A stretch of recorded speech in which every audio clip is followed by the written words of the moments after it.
السلام عليكم ورحمة الله وبركاته، متابعينا الكرام في كل مكان. بث مباشر مباراة نادي أبها ضد نادي الأخدود السعودي اليوم، وستنطلق المباراة في مدينة الأمير سلطان بن عبد العزيز الرياضية. التوقيت الساعة 6 مساء اليوم بتوقيت مكة المكرمة واليمن والعراق وسوريا في الدوري السعودي،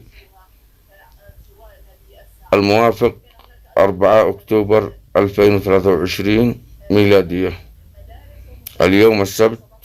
أتمنى منكم الاشتراك بالقناة والضغط على زر الجرس ليصلكم كل ما هو جديد بإذن الله تعالى.